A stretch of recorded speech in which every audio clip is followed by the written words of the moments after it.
episode 52 of Beyond Retro. I'm Joe Amato. I'm here with Nathan Kennedy and Tyler Baker. And guys, it's 1 year anniversary. I still couldn't believe it when it came up. I was like, damn, I can't believe how quick time flies by. Because was it September 21st? Was that first? Yeah, I got the memory thing on Facebook. It popped up that Tyler was promoting the first episode and it tagged, I think it was you, myself, and Doug. And I just remember Tyler and I, we'll kind of go back further. Tyler and I had always talked about doing a podcast at some point, similar to this. And we tried it. The first time was Mad Monster. I think that was the second year that we went, and the name of the podcast was Chaos in the Aisle, because I had like this little blog thing where I was like talking about movies and reviewing movies and everything. I'm like, well, let's do this. So we did that one episode and then never came back to it. And then Tyler would kind of talk about how he was doing the show.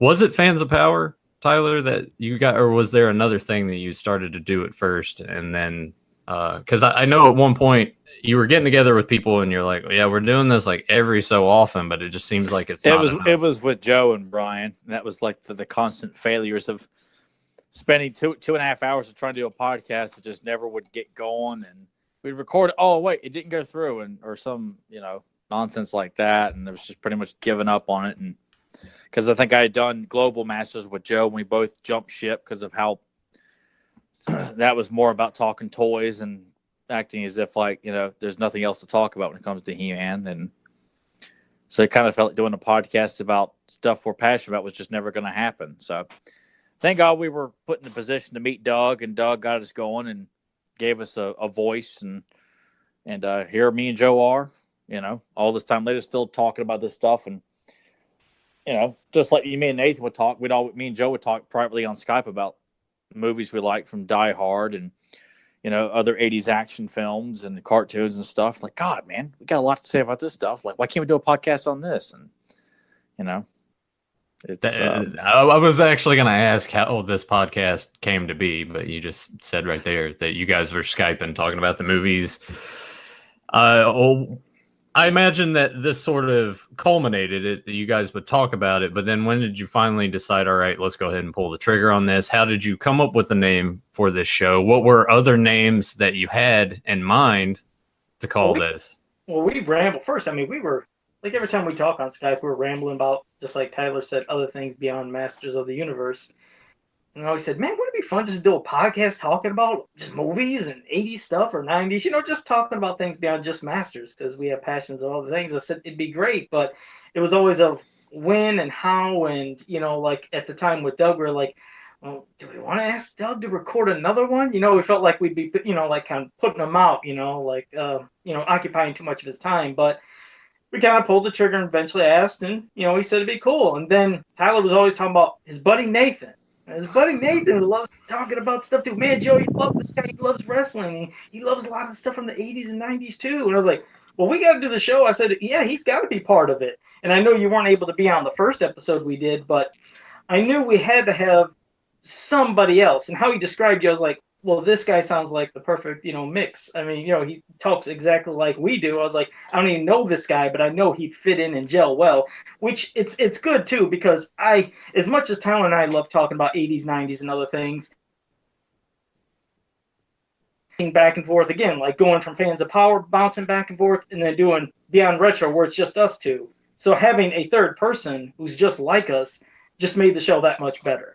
And yeah, there was a lot of different. The titles seemed pretty similar. I thought we kind of twisted around Beyond and Retro and other things, and we mixed around. But Tyler said Beyond Retro, and I was like, yeah, man, that one just sounds good. I was like, that title you said, I said, I think that's it's perfect. It describes it all. Well, I'm gonna ask out of curiosity, what were some of those other names? I honestly, myself, I don't have the eidetic memory like Tyler does, where he's going to shoot them all. But I just know there was some were spins of that, and then there was other things, but Tyler would probably remember. Go ahead, Tyler, because I don't.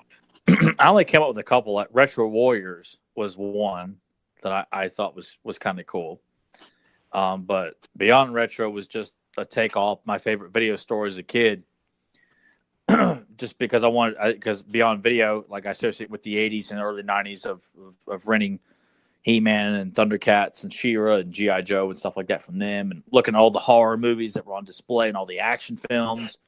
So I just associated that with what we talk about. But I also felt like if we want to talk about something else that's just not just vintage or nostalgia related, we could talk about that, and giving it a title that says Beyond Retro gives us that leeway of, like, you know, if all we do is talk 80s action movies for 6 months straight, and then we take a complete U-turn and talk about the latest John Wick movie that comes out, we can get away with that because we're beyond retro. Like, we are retro, but we can talk about Stranger Things or Cobra Kai, the new Halloween movie that's coming out, because having our title like that kind of justifies changing content when we want to, that it won't always have to be, you know, something old. So yeah, because at one time, we were thinking of just a lot of 80s and 90s, but we knew we were going to discuss things past that at times, you know. So you're right. It was the way of saying, like, you know, retro and beyond. You know, that's why it's even in the description, kind of like we have that there. But because we were tempted of 80s and 90s, but you know you're going to have to talk about modern movies once in a while too, and plus things from, you know, the 2000s or however you even describe that era. But, well, I mean, shit, at this point, those things are almost going to be retro as well once we get into, like, the early 2000s, because, God, that was 18 years ago. Ugh. It's crazy. It doesn't consider that retro, though, because I almost feel like the 2000s we're still in that. Like, nothing really. The only thing that's changed is technology in terms of, like, phones and computers, special effects in movies. That's really about it, man. I kind of feel like the early 90s was like the last bit of what we'd consider retro. You know, I mean, I don't look at anything from 2000 on as anything retro. Well, because, I mean, to us, that still seems like yesterday. Well, hell, the 80s feels like it wasn't that long ago when I was walking down the aisles of Hills, you know. But I disagree. No, the 80s to me does. Well, I mean, the 80s to me just feels like, yes, that was a while ago. But when I think, like, man, we graduated 16 years ago, that part of it doesn't feel like that was that long ago, but it kind of is. So, but I mean, kids of today, well, it's already sort of started. They're like, yeah, you remember when we were watching this and this and this? I'm like, that's not that old. But actually, it is. It just doesn't seem that way. It is weird. It is bizarre. But first, I was going to say, let's say hello to Yanish in the chat room, Jake Juggalo, and Iceman Traveler. They're all here. Thank you for joining us. And Iceman Traveler and Jake. Joe keeps... Is Joe freezing on anyone else's end? Tyler, is he freezing on? Yeah, he's freezing on mine some. Yeah, like you started talking, you're like...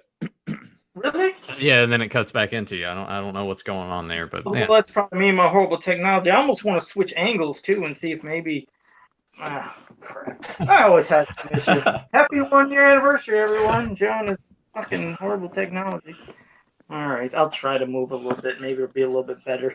I don't know what it is, you know. And sometimes when it's even like the brightness, when it's real bright, it seems like a glitchy, but.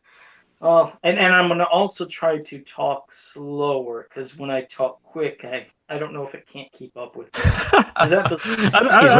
He moves like Tom Arnold, just kind of spazzing like this and lean forward. I don't think that's how technology works, Joe. I have no clue. It's, you know, what's weird is sometimes it seems like when I would talk quick, it actually seemed like it glitched on me. But there's times too where on Tyler's end of things it looks really bad. I just think it's the internet. It's probably Hangouts being terrible like it usually is, but it's whatever, who cares. We're infamous for our randomness and our glitches and our Christmas parades and taking shits in the middle of the show and shitting in the bed and which before we go any further, I want to say that it's probably easily the top moment for me on this show. Is just Tyler, American Gladiators. If you guys are new to the channel, go back to the American Gladiators episode. Joe and I had to start it off. Tyler was running late, so we go live.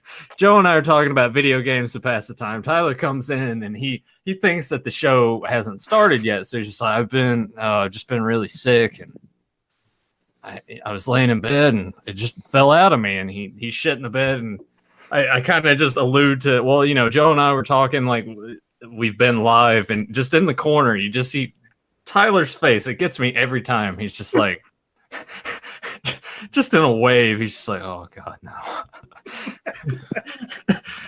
Yeah, it's my favorite moment of anything that we've ever done.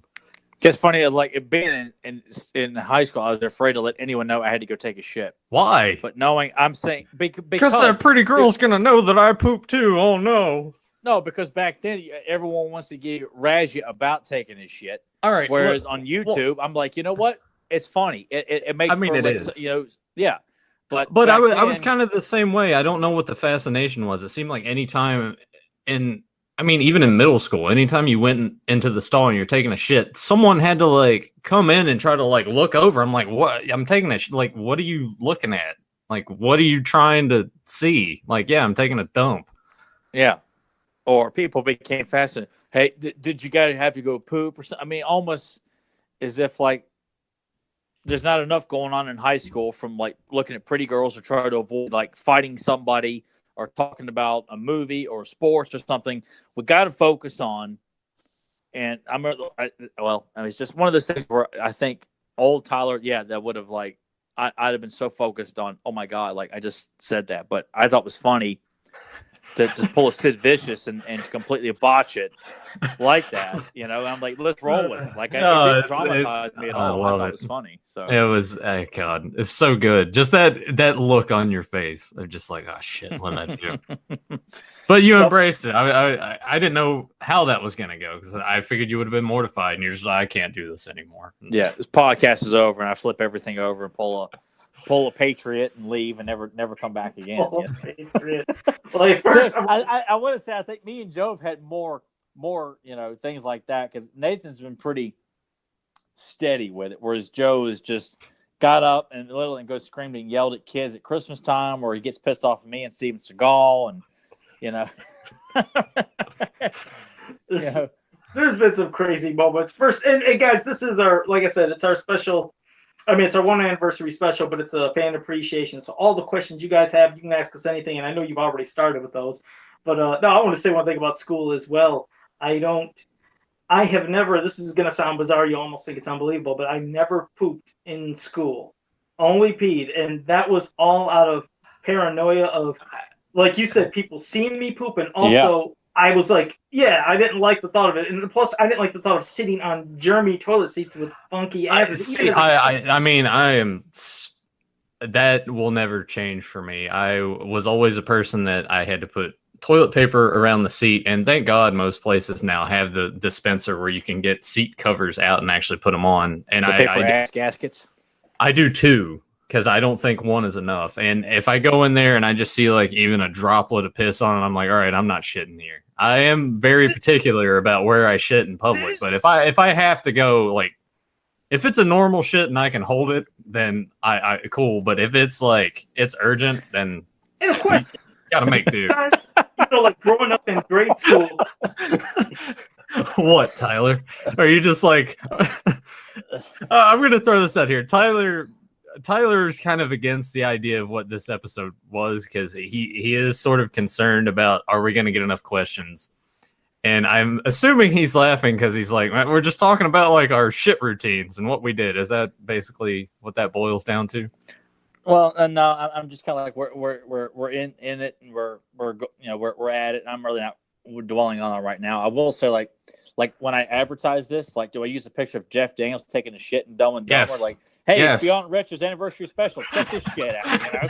Exactly. There you go. Done. Maybe that's what I probably have to.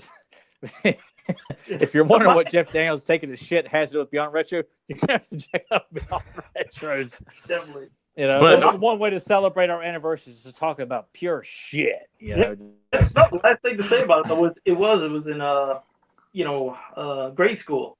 I remember it was probably second grade. I was running to go pee. I got the hall pass, went to go pee. And what I seen is what turned me off, really freaked me out about going to the bathroom. One of the main things was we had no doors in any of our stalls. They were all wide. The same way. Yep, and it was one kid that was sitting there.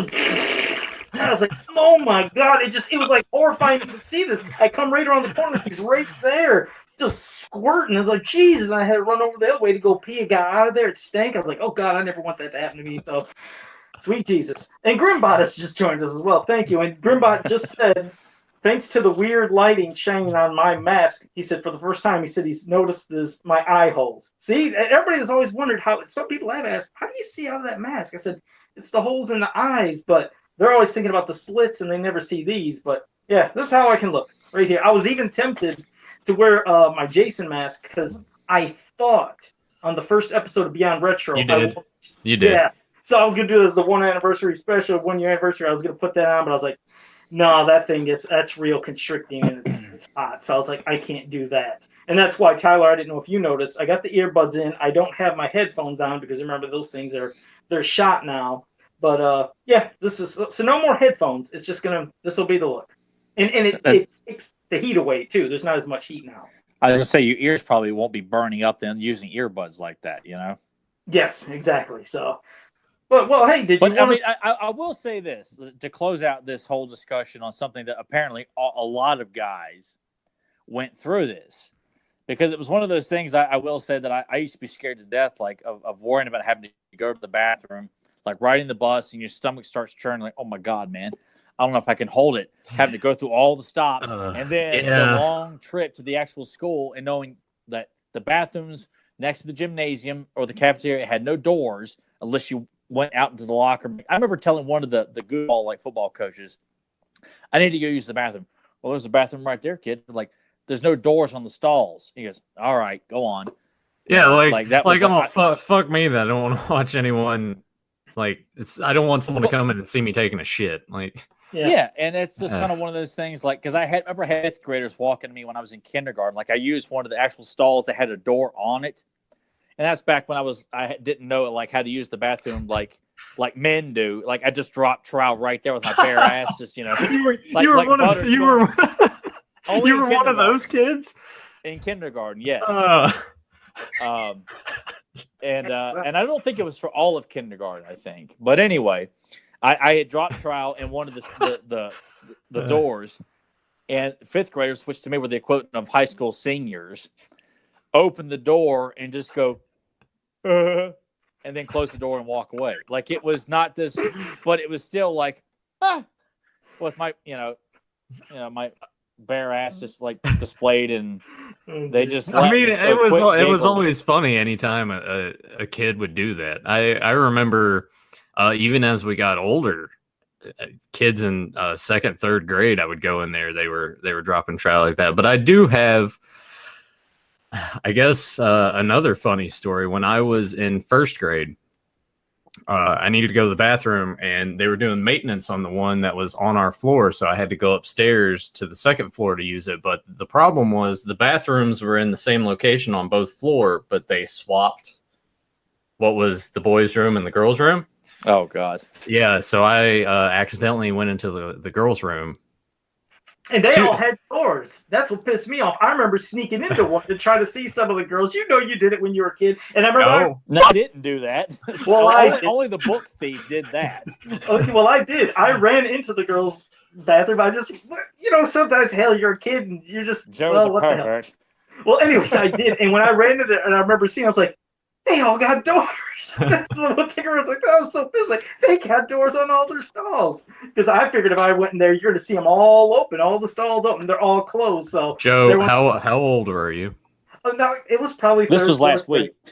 This was last week at the mall. Yeah, exactly.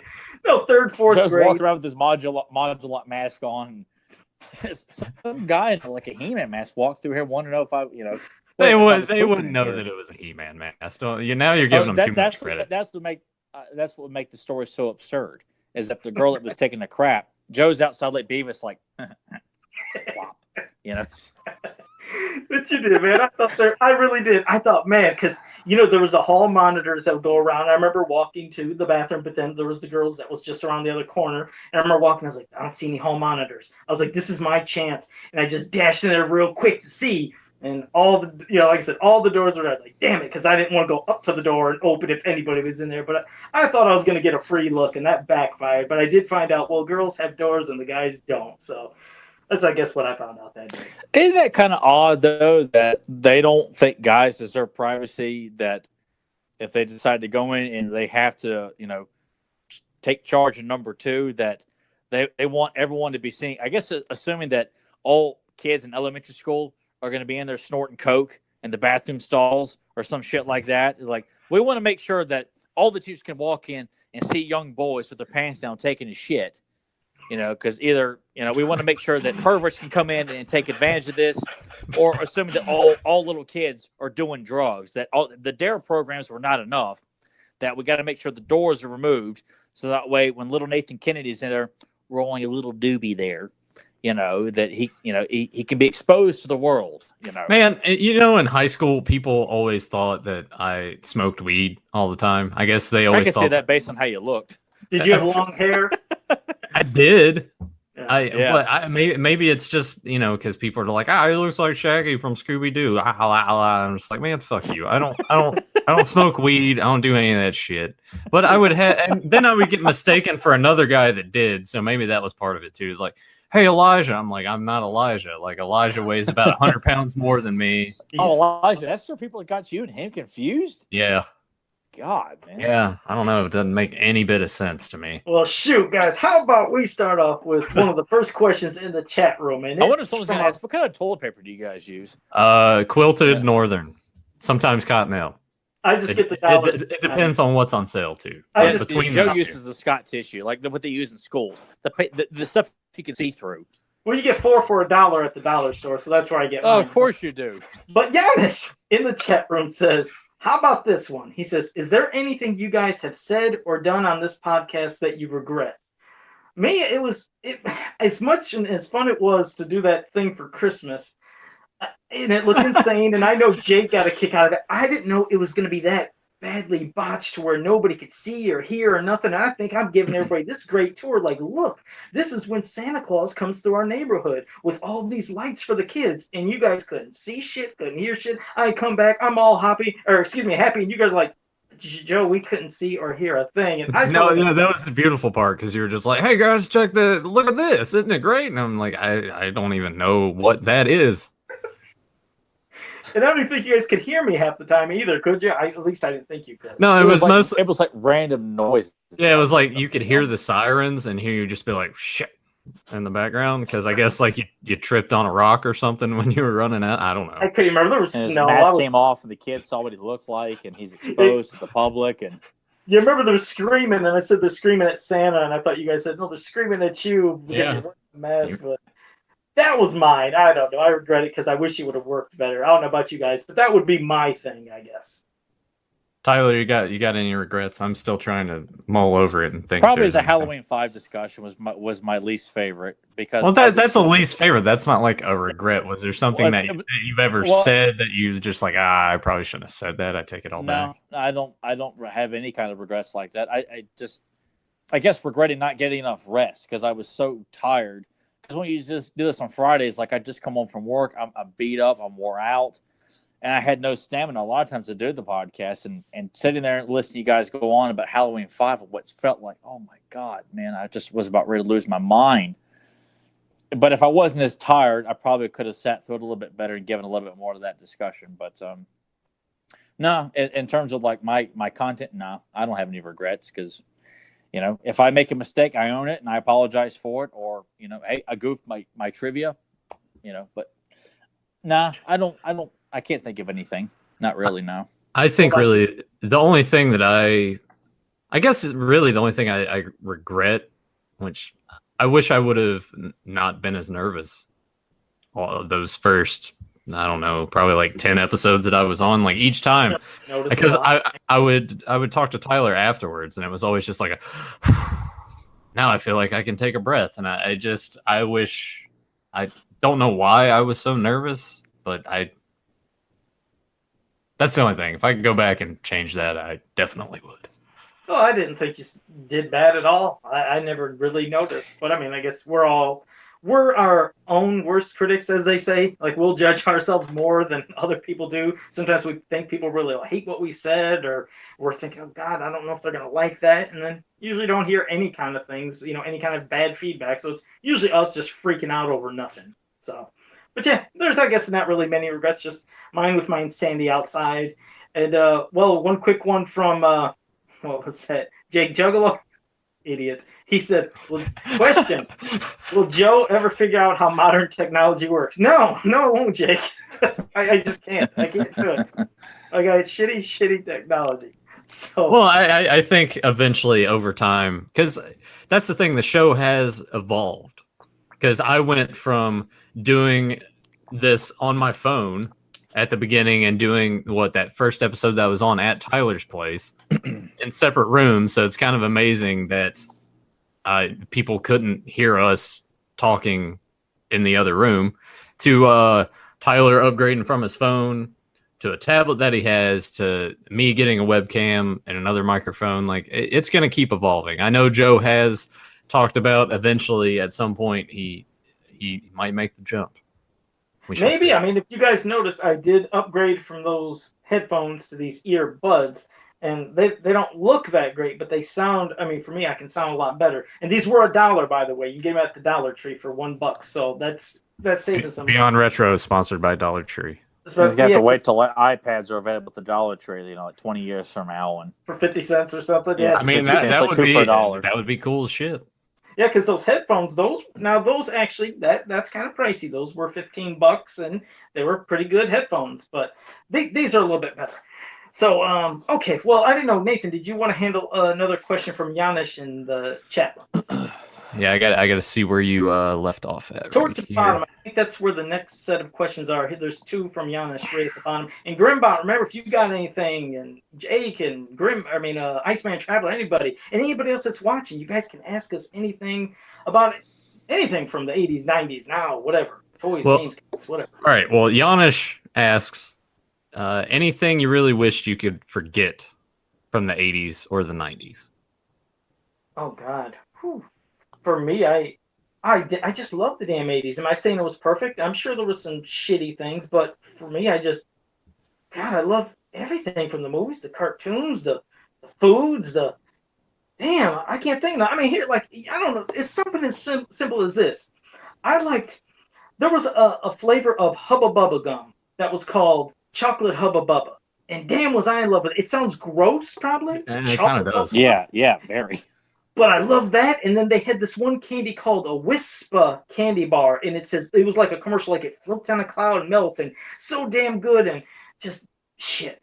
Oh, I love that stuff. See that now I'm thinking of things that I just regret that I wish they could still have, because I can't think of anything I'd want to forget. 90s wise?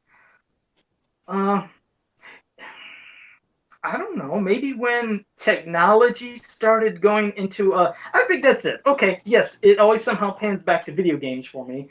But I remember when video games started getting into the 3D technology, and especially with some fighting games, and they're using all the polygons and the new effects and showing how amazing something looks. But a lot of them, they were even poor back then, but now it's like they didn't age well, meaning you can go back to look at a lot of good 8-bit Nintendo games and a lot of 16-bit Genesis and Super Nintendo games, and they still look, you know what? They still work for now. That shit still holds up. Yeah, it holds up. But some of these fighting games, they're pretty horrible. You go back and try to play Battle Arena Toshinden and some of these other ones, it's bad. It's bad. Yeah, and same thing with sports, when they had these weird kind of angular, triangle, squared basketball players and hockey players in 3D going up and down the court or the ice from whatever you played, or football. That did not age well at all. You can't go back and think, damn, I'd like to play that game again. A lot of them are a hot mess. But I guess I wish I could just forget some of the bad technology of video games. I guess that's it. I'm still thinking. Tyler, you got anything? All the pushing the save the environment nonsense on kids back in the 90s. Like the 90s, when it felt like you couldn't escape the whole make sure kids are aware of save the environment. Like, I'm not down on saving the environment and not putting trash away. Like, I don't like seeing litter on the side of the highway and stuff like that. But when they're pushing it in G.I. Joe and pushing it into children's animation of like making a point that we're going to preach to kids about this stuff. Like, I don't like hearing this stuff at school. Like, it was just kind of one of those things. Like, I don't want to constantly being smacked in the face, like Jim Cornette said, over and over again. Save the environment, kids. Let's make it preachy and more academic. And like, I don't give a shit about this. I want to watch my Batman cartoon, or I want to watch I want G.I. Joe toys about kicking ass. I'm not worried about getting the G.I. Joe figure that wants to, the Eco Warriors and stuff like that. You probably weren't a super fan of Captain Planet, probably then with that, or what? I thought Captain Planet was cool, but I think everything else about it, like, I'm just like, no, I can't. I was waiting for Captain Planet to actually show up. Like, I didn't care about what the Planeteers were doing. Like, I liked the villains, like Vermin the Scum and Duke Nukem. I thought they looked cool, and Captain Planet looked cool, like visually and everything. But everything else was more about like, oh, look at the toxic waste spill, guys. We got to stop toxic waste because toxic waste is bad for the environment. Like, I hated that. And I mean, it was like that with the arcade games too. Winners don't do drugs. It's like, all right, like, dude, I'm not a moron here. I'm well aware of, like, I'm not interested in throwing trash on the ground, and I sure also I'm not interested in buying drugs with the $5 that I've got that's going to go towards buying a GI Joe figure at my local Kmart. Didn't they do that with a lot of Capcom games before you played? I feel like at that point in time, it was just everything. Yeah, I mean, the drug messages before, like when you go play Street Fighter at the arcade or something, like that didn't bother me because I was just like, this is just like a random credit before the game starts or something like that. Like, I had a problem with that, but when they were really because they were pushing the whole DARE programs with kids and stuff like that, and just instinct. It was talking as if like all kids were morons. Like, I know what they were trying to do. Yeah. But it just felt so preachy, as if like we're just meat with eyes. Like we had the brain of an ice cube sitting in a classroom. I feel like I felt like that program in a way was to a point that I feel like it pushed more kids to do drugs than to keep them away from it, if that makes sense. It's like, oh, well, this is really lame. I'm going to go do drugs now. Because of it. To me, the only reason I liked it is because you get the t-shirt at the end. I was just like, all right, yeah, free t-shirt. I liked it only because it took away time from having to do mathematics, that too, science, all that crap. That too. I don't care. Talk about not doing drugs for another hour and a half, sir. I don't care. Whatever keeps me from having to do math. But I couldn't stand that, and I couldn't stand the whole Earth Day nonsense as a kid. It just felt it was obnoxious because to me, I'm like, I know it's wrong. I don't need to have it beaten into my head and get it in the middle of, like when they did that. And I will say this only because it was a big deal because of everyone's in it. But I know what you're getting ready to talk about. Yeah, and Joe's probably familiar with this too. And the All-Star cartoon special about not doing drugs that featured Michelangelo, Kermit, Alf, Garfield. I mean, all the big like heavy hitters from all the cartoons, using voice actors from everybody. Everyone comes together and does the All-Star Cartoons to the Rescue, or whatever it's called. It's on YouTube, about trying to teach this kid about not doing drugs and taking money from his little sister and stuff. It was fascinating to see, like, the actual characters with their voices interacting with each other. Like, that was a big deal. But I'm like, I could care less about the drug stuff because I knew it was wrong. I didn't have to be told that by my cartoon icons. Yeah, I mean, the intentions were good. It just I just kind of feel like they were really going overboard with it, as if like maybe there was as a kid, because I didn't watch the news except occasionally as a kid, and that's because I thought some of the people were interesting to look at on TV. I just was not thinking that there's an abundance of kids around me that were doing drugs and stuff, like, or I don't know, that the whole Save the Earth stuff I felt was getting out of hand as a kid because I didn't care, not because I didn't care about like making sure we had clean air around us, but I just felt like, dude, I don't need it in my entertainment. I don't want to see it in my toy aisles. Just I honestly, I see Tyler now going as a kid, opening up a figure as he's walking through the parking lot and just takes it, throws it behind his back, the packaging. I never did stuff like that. No. Fuck the planet. No. Because I saw the commercial of the Indian crying about litter on the highway, as a kid too. So did you know that was an Italian guy that did that? Played the role of the Indian. What's his name? Dino Chile too. He's like that. Joe was waiting. Joe was waiting to say that damn name that he loves to say. But no, yeah, he was Italian, man. Though. I imagine that's probably what Joe would do when he would want to hit on girls. He introduced himself as, "Hello, my name is Dino Chile. You know, I like All right, dinners and Tolstoy."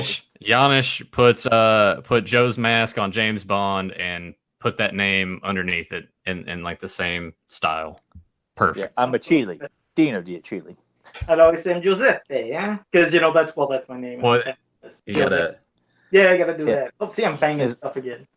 You guys were talking about all the stuff in the '80s and the cartoons. I think that's one thing I miss the most. I'm sure you.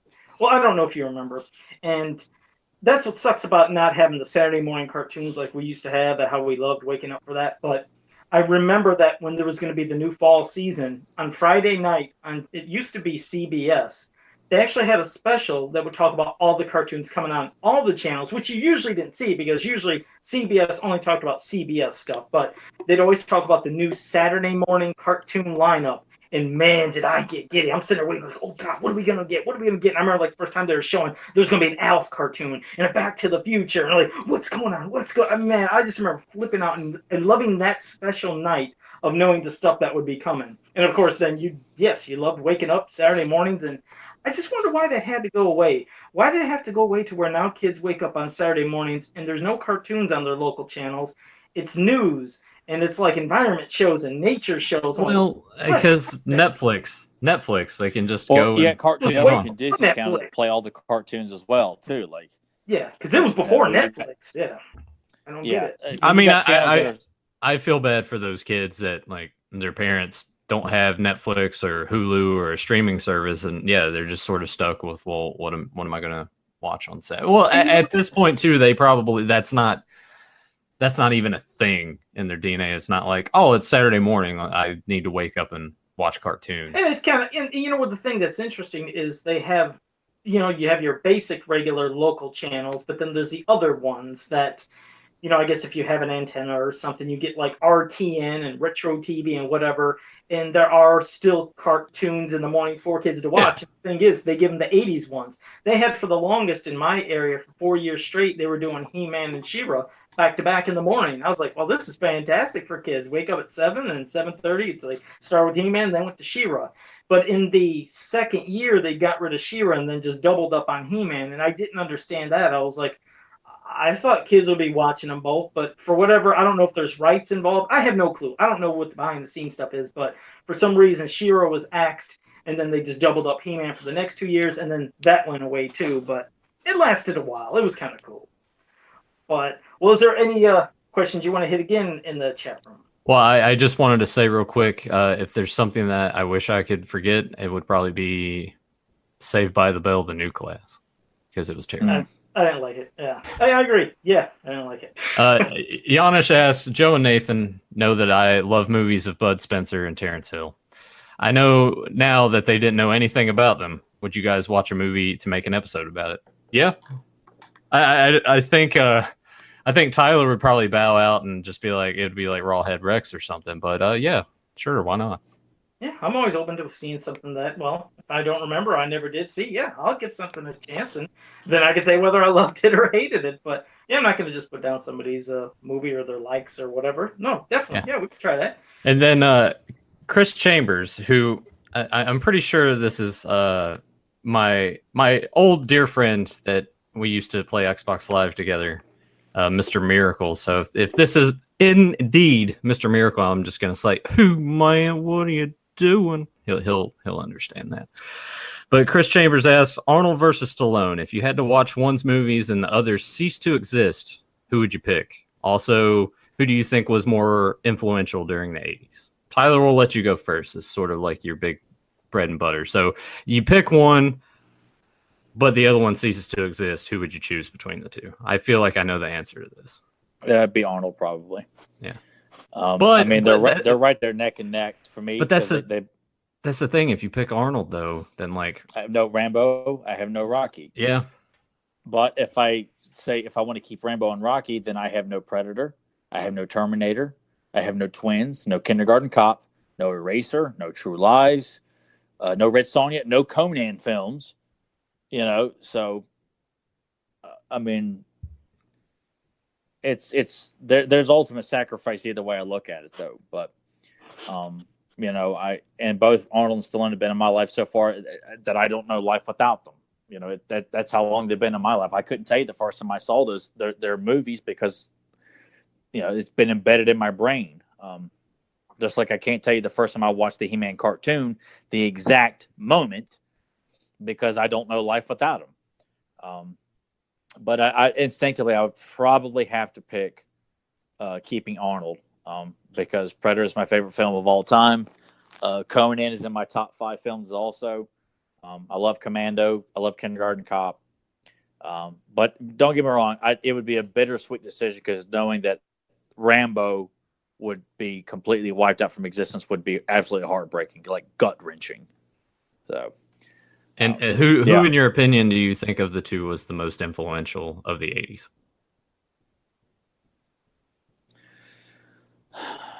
God.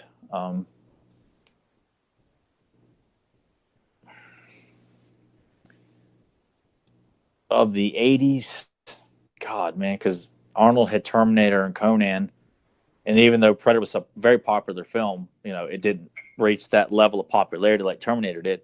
Rambo transcended.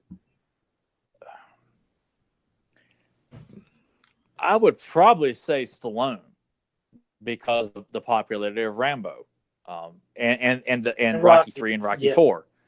So yeah, in terms of that, like I think Arnold became the juggernaut as the 80s. I mean, he was a juggernaut, but I think he got even higher as the 90s started because he had done so much, and Stallone at that point was making movies, but they weren't having that massive impact that Arnold's movies were heading into the 90s, like Total Recall, Terminator 2, and True Lies and stuff like that. Stallone had hits, but yeah, I'd have to give it to Stallone because of Rambo and Rocky 3 and 4. I'm gonna go with Stallone on both questions because I'm in the same boat. I love them both equally, but to me, I think what tips it is Rambo and Rocky. If those just cease to exist, so I'm going to pick Stallone for that, and then also I think he was the more influential of the 80s because he was definitely sort of that flag bearer, and I think Arnold sort of took it and ran with it going into the 90s because, like you said, Stallone's started to fade as the 90s was going on. Arnold was still going pretty strong. He had the bigger hits, but I'm going to go with Stallone for both. Joe, what about you? Well, as for me, I have to go. See, it's the thing. There's movies where, okay, the Rocky movies with the emotional parts, plus the underdog, this underdog that comes to defy all the odds to become a champion, just to prove himself, there's something maybe just in my area, but a lot of people emulate and they think they're Rocky. They act like Rocky and the underdog. Can they make it? And then, of course, there was the Rambo, series of movies. And even that he puts on kind of a pretty, beyond action, a good emotional experience. Like when he's in there describing about his friends, how just he's, his parts of them all around him when he got killed. And, he delivered some good emotional things. But you're right. He didn't have as many, though, movies going around as Arnold. Now, Arnold, I never watched one of his movies and felt like, damn, like I really wanted to cry. Not saying he didn't have a movie where maybe there was something that could have been a little tugging at the heart, but Sylvester Stallone's did that more. But Arnold, he had, like you said, more action. He had comedies, and he had a different level of comedy. Some that people hated, some that people liked. Like you think of Twins. Twins is a good comedy, but it has action. He's still doing some action stuff. You could still relate to it and get into it. But then he has another type of comedy that some people hate, but it's supposed to be just a comedy and a family movie like Jingle All the Way. Now that is a movie some people did get into because he really wasn't doing action. It was just him trying to get Turbo Man for his son, but it was still a movie and it was a family movie. But then you had Last Action Hero, one that I love, but then a lot of people hated. They said, well, this is confusing. Like, the people that don't understand it's a movie within a movie and he's a character within this. Some people just didn't get it. I was like, I understood it. I liked it a lot. And then you look at his other ones, like you said, from Conan, and then, of course, Terminator. He's got a lot of great ones. So as for the person who I'd love to see more, the movies, yeah, it'd be Arnold for that. But as for the influence on pop culture and just people in general, I'd say Stallone. So Yeah, Arnold for the movies because he had a bigger range. For Stallone, it didn't work the same. He had his Rocky, and then he has some actions where he had Rambo's and he had Cobra, and over the top. Some people liked. I liked it too. Some people hated it, but then you get Stop or My Mom Will Shoot, and nobody really liked that. It's like his comedies didn't work, but Arnold's could work. So yeah, Arnold for the person I want for the movies, but for who I think had a bigger influence, I'd say Sylvester Stallone, just because definitely the Rocky and the Rambo's, definitely. That was good. We were pretty much sort of like split on the different spectrums on everything. Because the thing is, you got to think about it. His were actually they're relatable characters. He's playing the role of somebody who's this underdog boxer, and then he's somebody that is a war veteran. These are both real things. And Arnold, you could say yes, he was in war with Predator, but it's an alien creature. And then Conan, it's a fantasy thing. And then Terminator, he's a robot. So it's like people can't relate. So more people had relatable things. That's what drew me to those two. I mean, still to this day, is that they're larger than life characters, and that's what I like to see in my movies. Sure. Yeah. And that's why I like First Blood Part 2 better than all the Rambos, because it doesn't sound so far fetched, because if Rambo was such a great war veteran, he obviously, he had 42 confirmed kills. They mentioned in First Blood Part 2.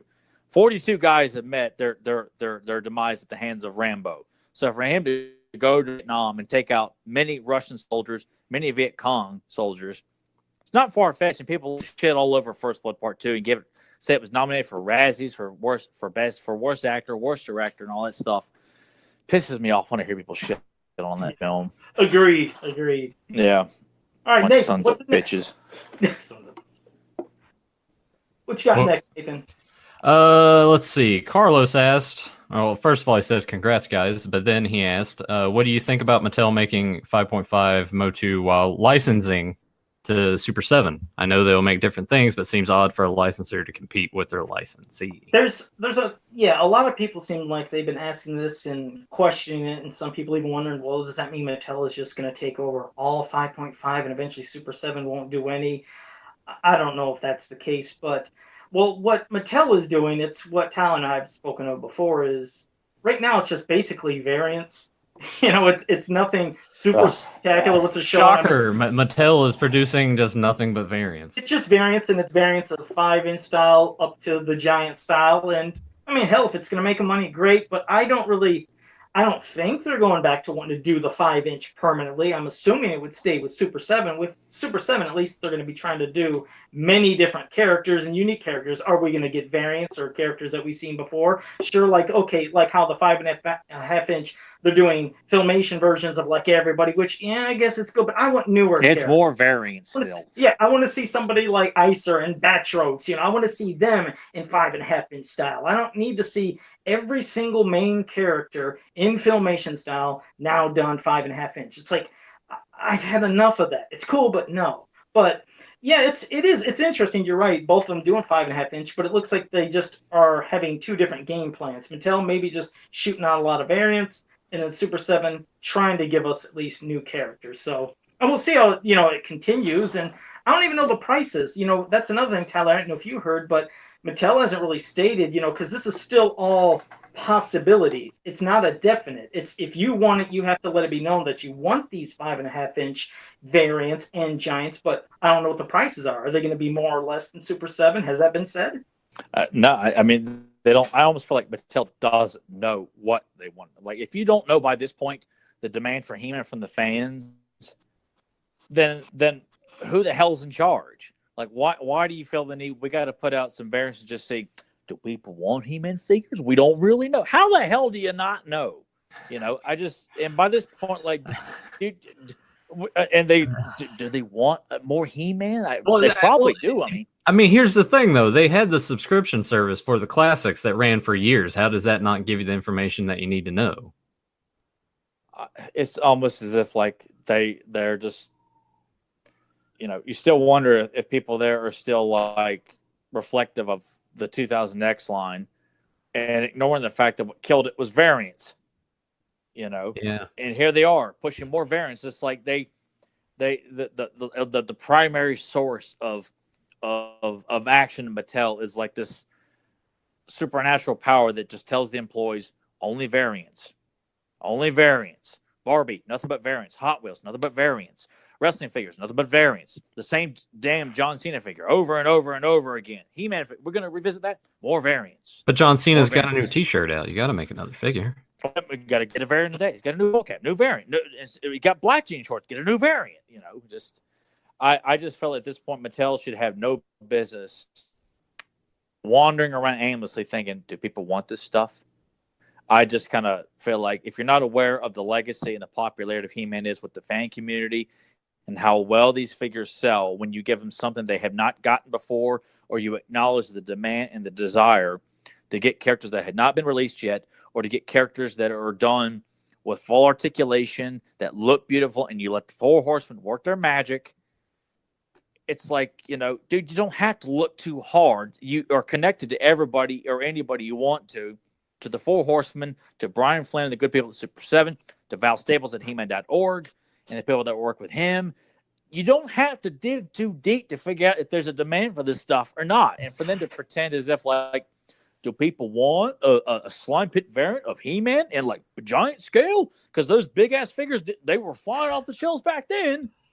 Yeah, those poor things to be clearanced and discounted and sent to other stores. I don't think they know what the hell they're going to do. I wanted to give one really good bit of credit to Super 7, which I'm going to say now, and I'm also going to say tonight on Fans of Power, because not everybody's going to hear what I'm going to say now. Super 7, you did a good move with giving the gold vac medal for Hero for that vintage figure, because, it was being very vocal. When people heard that figure was going to be made and he was going to have vac medal, those groups were exploding on Facebook, and people were like, I'm not getting the figure now. I'm not getting it. It's going to look terrible if it's just gold paint.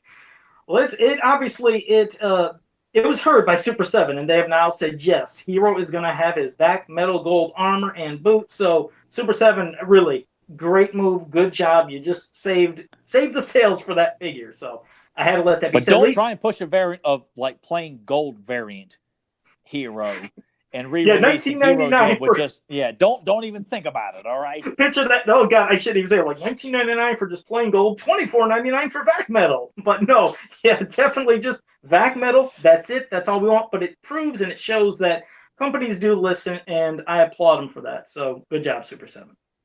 If only Mattel would do the same. Yeah, and step outside the damn box. All right, so go. What you got next, Nathan? Let's see. Besides Irwin and Oppenheimer, who are your favorite voice actors? I'll pass that to Tyler, because I would only say I like this character's voice from this cartoon and that cartoon, but am I going to be able to know half of them from the 80s? Hell no. My God. So go ahead, Tyler. Frank Welker. That's Peter Cullen, not because of Optimus, but because Peter Cullen did a lot of voices of various characters throughout different cartoons. Some of the voice actors' names escape me, like the guy that did Superman for The Amazing Friends and who did voice Bumblebee. He also voiced, I think, Slipstream, on G.I. Joe. Linda Gary, of course, because she did so many great female characters. Pretty much the entire cast of G.I. Joe, Real American Hero, everybody that was featured on that show. And then everybody that worked on the X-Men animated series, all those voices were great. But Peter Cullen's voice is very, and Frank Welker, because he worked on Ghostbusters, worked on Transformers. What did you say, Peter Cullen? What did you like him for? He was voices on, like, he worked on Dino Riders. He worked on. I liked him as Venger in Dungeons and Dragons. That was just weird you brought him up, because that's the only voice I could remember. I loved his Venger voice that he did, and Willie Ames just worked because, like I said, he was Hank, but I knew him from, Charles in Charge and Zap and all that. But I do. Yeah, Peter Cullen, though, as Venger he did a damn good job and a lot of, we heard a lot of the same voices in a lot of the cartoons, but there was nothing wrong with that because, there were a lot of good voice actors. Kevin Conroy, of course, and Mark Hamill. Yep. Michael Ansara, who played Mr. Freeze on Batman. He also played General Warhawk on the Rambo cartoon. Peter Cullen also did Sergeant Havoc on the Rambo cartoon as well. Nice. God, he was everywhere, wasn't he? Yeah, he did a lot of stuff. So just to name a few, I mean, there really, there weren't a whole lot of bad ones really in the 80s too. I'm sure it was just kind of a job for most of them. But from most of the cartoons, I felt like everybody brought their A game. At least for the cartoons that I remember fondly, they all were done. Except like Frank Welker did the voice of Glove on Bionic 6, and Chris Latta, of course, the voice of Cobra Commander and Starscream. Just he deserves a place up there with John Irwin and Oppenheimer. Melindy Britt, George Costanza, played Hordak. I mean, that's just the name of some of the Hall of Famers that to me, they come to mind where their voices really stick out to me. I will say Cam Clark for Leonardo on the Turtles cartoon, and Paul. Why is Nathan laughing? I'm laughing because he just keeps going on and naming all these guys. I'm like, well, shit. By the time it gets to me, I'm just gonna be like, well, what he said. Oh, I'll just stop there. Townsend Coleman, who did Michelangelo on the original cartoon. And, no, I was gonna bring Rob up Paulson did Raph and Don. That was one I was gonna bring up. Him, Kevin Conroy, Mark Hamill. I'll bring up Keith David because to me, every time I hear his voice, I'm just like, yeah, his voice is magic. Yeah. Like he makes me want to join the army because Keith David, says join. It's more than he does like a lot of this army commercials and stuff like that. Yeah, too, so. But no, everything Tyler said pretty much. He took like basically named everything I had in my head. So I was like, all right. So yeah, those are mine as well. That's why. Let me say one quick thing. Jobber DG in the chat room.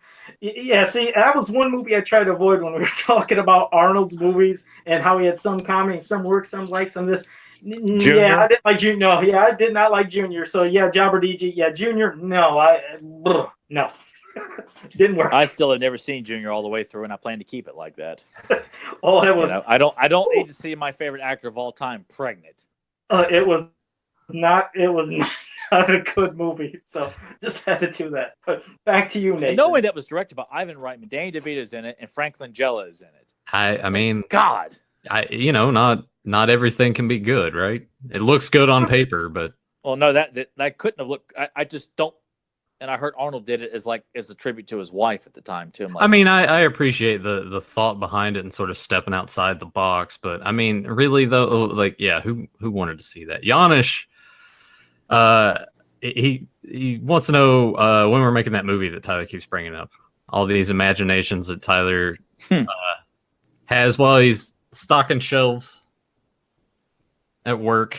Oh yeah, a lot of these like images of. Some of the stuff just kind of comes to my head, like when I'm listening to music a lot too, and it's funny because of, I just always picture Joe used because he's got the mask on. No matter what we're doing, Joe's wearing the mask. Nathan's always break dancing about something. That's what he would do a lot when we were younger. We'd just break into dance, no matter what we were doing. So whatever just would make me laugh. And picturing Joe in a situation just eating a burrito, but he can't eat it because he won't take the mask off, and that's when he holds his head and does this whole number that he does. You know.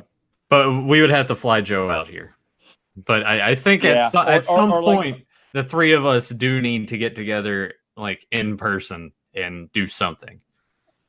If Joe is willing to actually let us see his face in person and promise that we're that's not. That's the thing. Like none of us have seen his face. Like I've never seen Joe's face except one time on Facebook when he showed it because he was wearing a Meteors T-shirt, but he had sunglasses on. And to me, it wasn't like this. It was like, well, that's Joe Amato. Like, I mean, it's not. Maybe eventually, maybe we can break the gimmick and just write it all out like how they did with Kane. It's like, oh, he's not really burnt. It's just.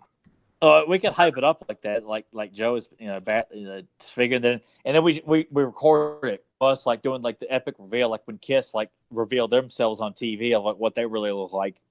But then we just see it from our point of view. We're like, oh God, man, I can see why he wears the mask, guys. Like, oh man, just really hyping it up, and then we turn around and it's Joe Amato. Like, there's nothing, no disfiguration, no discoloration, no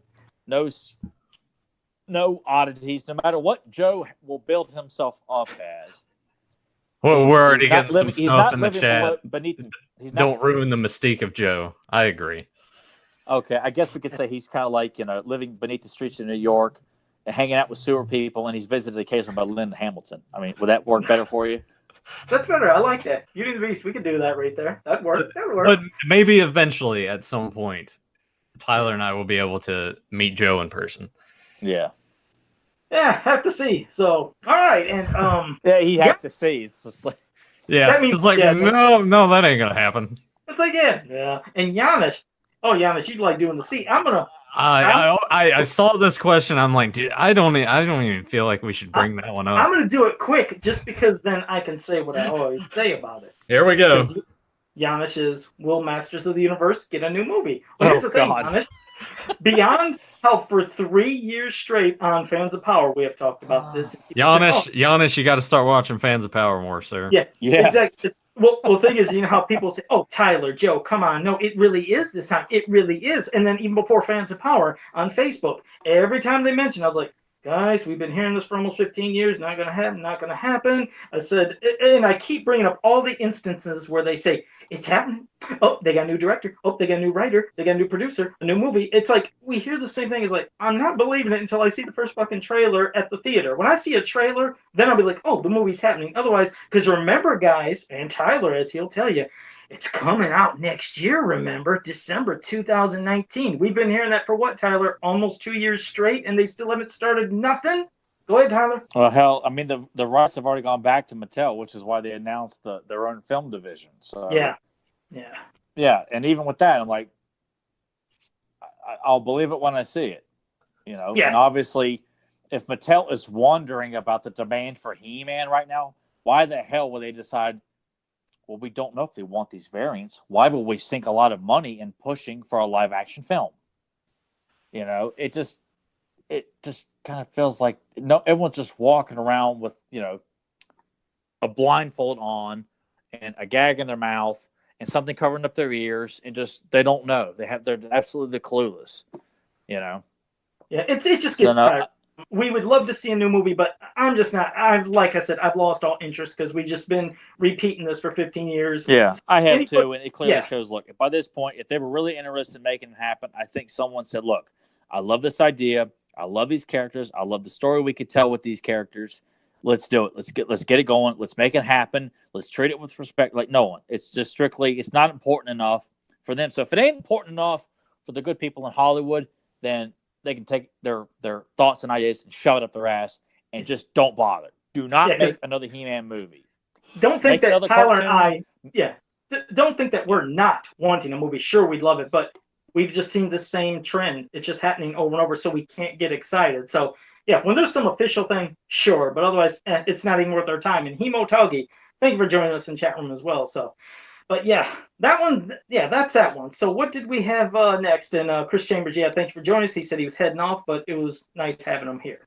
Yeah, thanks for the question, Mad Dog. We have all these little weird things. All right, passing to you, Nathan. Go ahead. All right, Jake Juggalo asks, it's a question for all of us. Since we have lots of figures displayed out of the box, how long does it take to get them dusted off? For me, oh man, it sort of depends. I had a lot more displayed at other places that I've lived, especially early on at my parents' house when I started displaying everything. And I know like these guys, we kind of procrastinate and don't really, we know that we need to dust them, but we kind of wait until you really start to see the dust collecting on the figure itself and not so much what they're standing on. Man, I would say it would take probably a good couple hours. Like with what I have now, I don't think it would take that too long at all. Maybe 45 minutes or so. Go ahead. But I know with Tyler's Masters collection, I think he spent a good portion of his day straightening that stuff up and dusting it off. Because it is time consuming, and I really hate with the NECA figures, especially even going back to the movie Maniacs with how fragile some of those pieces are when you go to dust them and just worrying about breaking something. And there's so many like little crevices, and I'm just like, you're gonna need like a Q-tip that you dip a little bit in water and just sort of like wipe it off. But Tyler, what's your routine in regards to dusting your collection? It's not often at all, just because I know how long it takes. Just cleaning the classic shells, God, it takes so long to clean the vintage shelf. I mean, because if I do it, I'm gonna do it right. But it's just something that I know it takes a long time, and when I'm off, I don't feel like doing much. I keep a clean house. It's not dirty by any means, but dusting is a lot of stuff to dust. And sometimes if I'll get motivated one day to just do a random dusting, but I'll never get everything done. It's a lot of stuff. Like I got stuff on display in here that could probably take a bit of a dusting to it. But the He-Man room, that takes a long time to do it because I will dust off every figure, and then I got to repose everything and put it back where okay, I'll switch it up, and it takes so long to do, man. It really does. First, this room doesn't get too dusty, but when it does, it's as simple as, of course, this ain't a new figure. Old one. This is new, but just this, I go, and it is done in seconds. So I go right up to the shelves and I just spray. You could have the whole thing done 10, 15 minutes if you have a couple cans of air. No kidding. Look at you. I actually got those Savage World figures sporadically through the week because they separated the packages. I'm still waiting on Michael Myers to come in, but Joe has kind of touted these things, and yes, holding them in hand, they have a good weight to them. They are extremely durable. Mm-hmm. Fantastic. I can't wait for the Conan ones and the Thundercats ones because those are coming out next month. Tell them about, the paints too. There is no kind of horrible, sloppy paint job. It's like, I just don't get it. I don't get how they make such a durable, strong, great painted, and at their price. I just don't understand it. But you've shown off Freddy and Jason. Let me go over here and grab Leatherface and Pinhead real quick just to sort of show them off. Yeah, because I've never seen them. I haven't seen those, and still haven't seen Michael anywhere either. So I'm curious. But Tyler, damn, when Thundercats comes, you're gonna love these damn things, Tyler. Oh, I have no doubt. Like come next month when I get that notification when all those figures are up. Oh my god, dude! Yeah, and especially imagine when the Conan ones come too. It's just Jesus. I just want to know soon after this release they've announced second waves of stuff. I want it to know that the more are coming and we're not just going to be blue balls over one wave of figures and that's about all we can do. Yeah. Let's see what you got, Nathan. Yeah, so we got Leatherface right here, and he just like the chainsaw is just right there for his hand and everything, and just I don't know, really got some blood splatter going across his chest right there. That looks cool. Yeah, he looks a lot better than I thought he would. Yeah, and then we got Pinhead right here. Damn. Just really good. Yeah, just very super super detailed, and I just can't believe it. Yeah. They're awesome. I don't even know why people were hating on them to begin with. I didn't see many haters. Some people were confused. The only thing I got was people saying, "Well, why do they look so different? Why do they have a fantasy look?" I'm like, they're supposed to be. It's just a twist. Yeah. It's just a fantasy thing. That's what it is. It's Savage World horror figures. They're not supposed to be just looking like the Masters Universe style, but as horror figures. It's a twist. It's a fantasy thing. Maybe that's the thing. It's theme, since it is fantasy, almost like Masters, they want to do something different. So I like it, and they fit in great with anybody else's collection. Now, I was going to say, I am not trying to cut anything short because you guys are going to continue, but at 3:30, I have to leave, and I forgot to mention that. So you guys continue when I'm done at 3:30. And I wanted to say hello to Zen Brown because he just joined us in the chat room as well. So before we leave, I had two questions that I wanted to cover that I got in an email. Messages. So can we do those real quick? Okay, all right, let me get to that. I have to scroll down. Okay, first question from Stephen Ferris. He said, "Hey, Joe, what are your guys' favorite TV shows from the 80s? He said he likes Growing Pains, Family Ties, and Alf. So, those are all good right there, Stephen, so I appreciate those. But, oh, damn, there's, I'm glad I got to read that and have time for it because, I loved Who's the Boss. It was just a good comedy. Plus, damn that I have a thing for Alyssa Milano, and she's still hot as hell. Good God almighty. She's gotten more beautiful with age. But Who's the Boss and Different Strokes started in the 70s but went to the 80s. But I love Different Strokes. And in Greatest American Hero, I didn't know how much you guys watched it, but damn it. I could look back at it now and they do reruns on this H&I station that shows some heroes and icons, whatever it stands for. But they have Greatest American Hero. And yeah, now I look at it and say, boy, some of those effects look pretty bad. But as a kid, I loved it. It made me think I could fly. I remember I'd go in the backyard and I would just take like a sheet around and I'd want to jump and try to, well, of course I'd just fall in the grass, but I love that damn show because, the thought of he gets, a hold of this, the cape, he loses the instructions. So that's why he can never really learn properly how to fly. As the show went on, he started getting the hang of it, but he learns more abilities and like kind of disappearing and teleporting and like seeing through walls. And I love the Greatest American Hero, but damn it, there's so many. The A-Team, who the hell didn't love the A-Team? Damn. I mean, it's endless, but I'll pass it to you guys because the 80s just had too many damn movies or shows, TV shows. Perfect Right. Strangers, that was another one. I remember Balky and Larry died. Let's do the dance of joy. I used to crack up. Oh, shit. Go on, I'm passing you guys. I know Tyler's gonna meet. This is probably like top choice in his head. Miami Vice. Man, I'm thinking back to all the shit I used to watch as a kid, and I have to think too that most of this stemmed from we only had one TV in the house. It was in the living room, so most of what I ended up watching was usually what mom and dad wanted to sit and watch. So Facts of Life, Perfect Strangers, Full House, Knight Rider. Oh yeah. A-Team. Mm-hmm. You didn't get stuck watching Designing Women with your parents, did you? Yeah, actually I did. My mom liked Designing Women, so the adult shows came on. I left the room. Was like, I couldn't watch any of those. Anything that was just that kind of stuff. I was like, I left the room. Murder She Wrote. I left the room. Yeah, I had to watch that too. Golden Girls, but that still holds up to me a lot. It does. Yeah, it's still an extremely funny show. Yeah, good. Man, I couldn't watch Murphy Brown. I left. I love Silver Spoons, but Murphy Brown. I remember.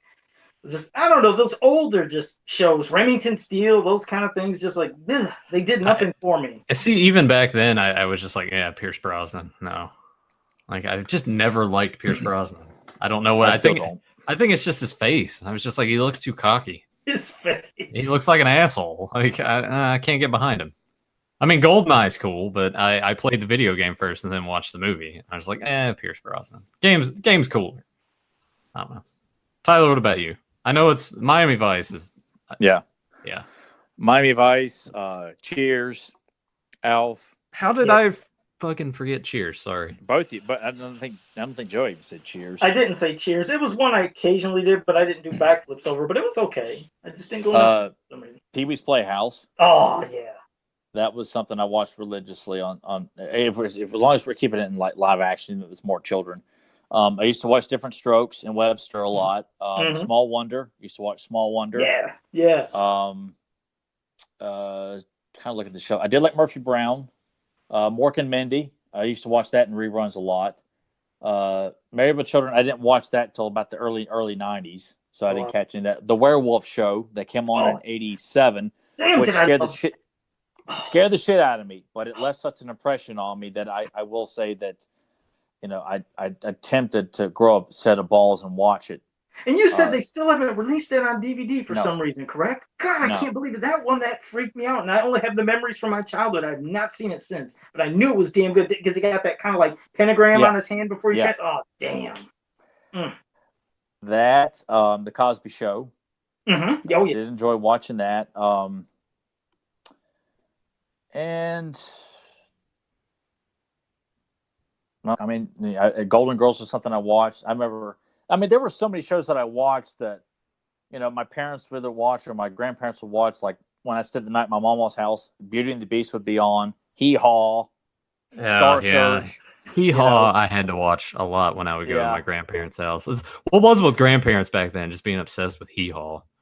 I guess they just thought that the country humor and bringing out, country singers, they're doing like those comedy segments where they stick their heads out of the corn. Yeah.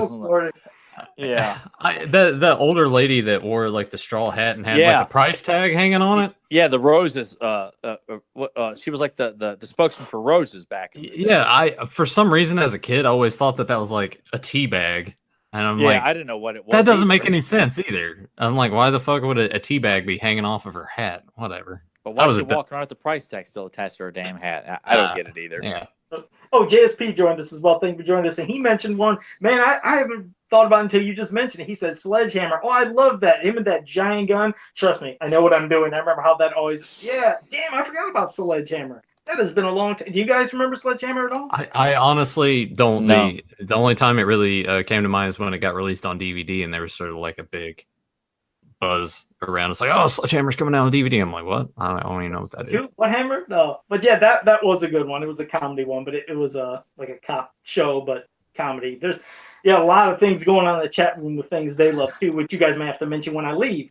But I wanted to cover my other one before I did leave. From Pete Giles, he said, big fan of Beyond Retro, and he said, I see you and Nathan are big gamer fans. He says, not sure about Tyler, but my question is, were you a NES or Sega fan, or did you play other stuff? Well, Pete, I played everything. I mean, I started from Odyssey and television, Atari, Coleco. I mean, as it evolved, every time something came out, yes, I'd play or want and try to save money, or you'd hopefully you get that thing for Christmas, which you would. When you did, you just like pissed your pants. But I played them all, and I've never been one of those fans. I remember at school, I used to see my friends. They'd come in with like the Game Pro magazine, Electronic Gaming Monthly, and they'd always have the debates of why Nintendo was better, why Sega was better, and I was like, well, I love this on Sega, I love this on Nintendo, and they hated talking with me because I was never in anyone's corner.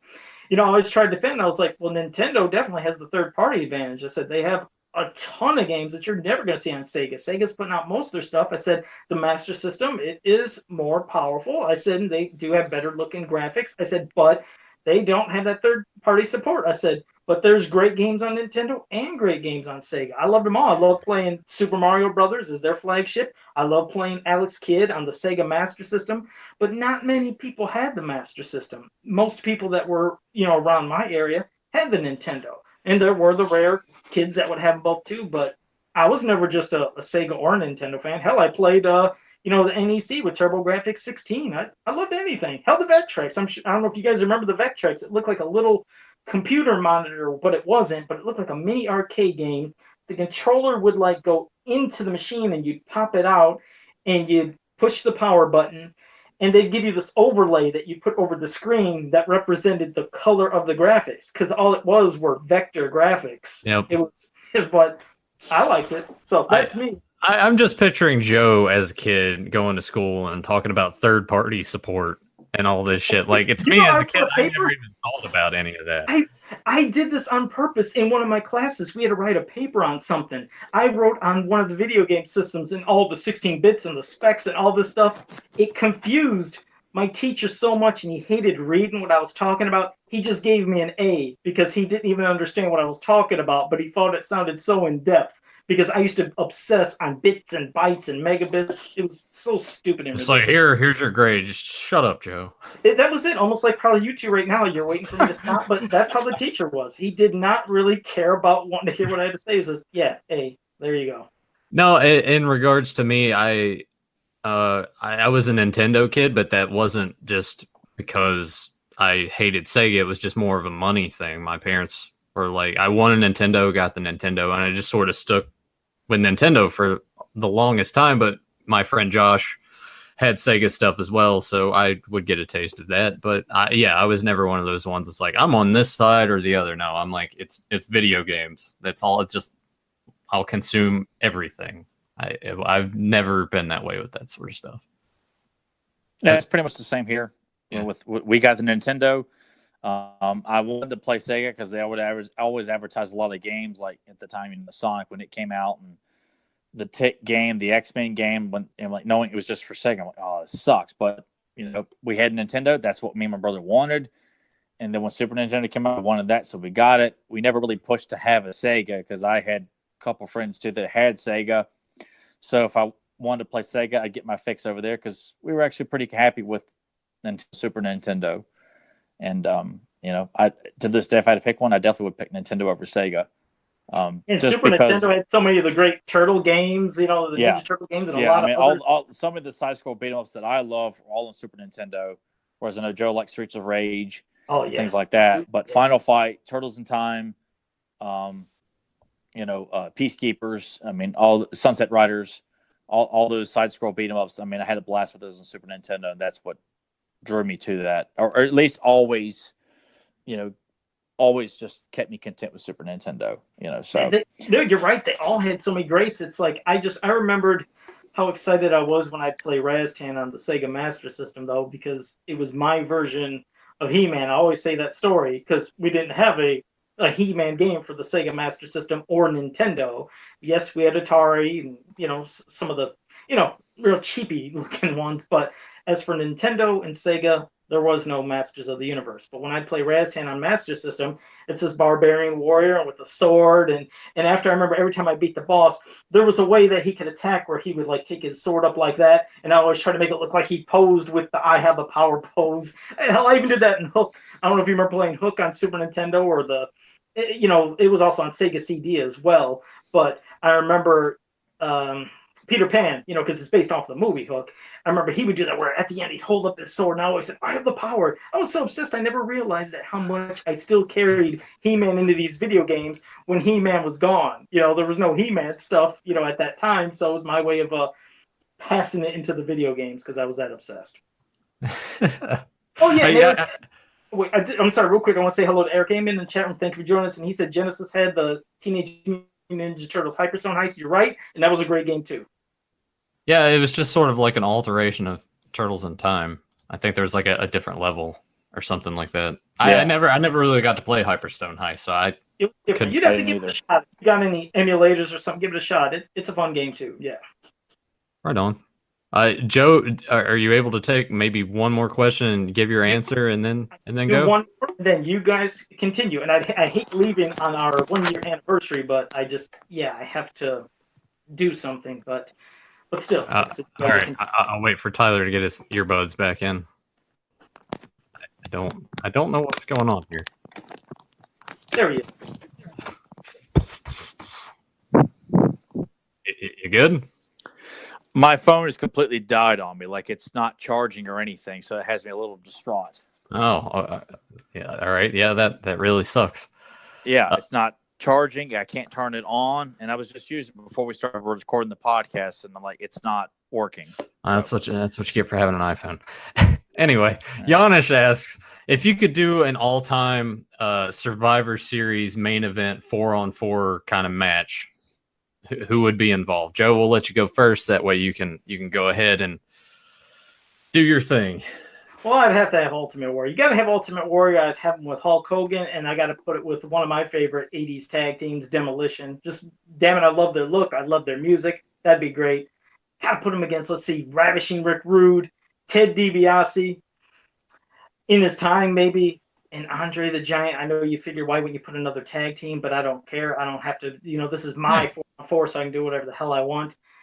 And got to put in my Bad News Brown. I told you, I have always loved Bad News Brown. I still remember the time when I thought he was going to beat Hulk Hogan, but he opened his damn mouth and he said, it's Ghetto Blaster time, fool. And I remember screaming at the TV. I said, why did you say that he's going to move? And then he runs off the ropes for a running Ghetto Blaster, which he's never done, and he missed, and he got beaten. I was so pissed. So, wow, that was kind of quick on the fly. But yeah, that'd be my 4-on-4. Since it came to my mind that quick, it's just ones that have always had a real kind of place in my heart, and I guess ones that I remember the most. Yeah, I mean, that makes sense. Well, should we go ahead and say our goodbyes to you now? No, Joe, well, yeah, because this could last a while, especially I know when it hits Tyler, he's going to get in depth. But no, guys, thanks a lot. I appreciate it. It was fun talking with all of you in the chat room, and of course you too. And it's I can't wait till we do our 2-year anniversary. I'll try to stick around for the whole 2 hours next time. It's just, I just had to go. I apologize. Oh, yeah. You're all good, Joe. And I'll see you guys later tonight for Fans Power. And if you want in chat room, you can join us as well. And see you guys then. I'm going to be flipping this down so you can hear a sound. And I'm going to click off. All right. All right, Tyler, you want to go ahead and give your matchup. Is it going to be similar to Joe's in regards to it's going to be like, we're talking classic 80s here? Because I think I'm going to sort of veer off in a different direction. When I think Survivor Series, I think of back then because that's when they actually treated Survivor Series with dignity and they didn't shit all over it and treated it as if like, oh, I guess we should throw in a classic traditional tag match here. Yeah. So, yeah, it's probably going to be more of the old school just because that's when Survivor Series was Survivor Series. And I'd take the team of the 89 Hulkamaniacs of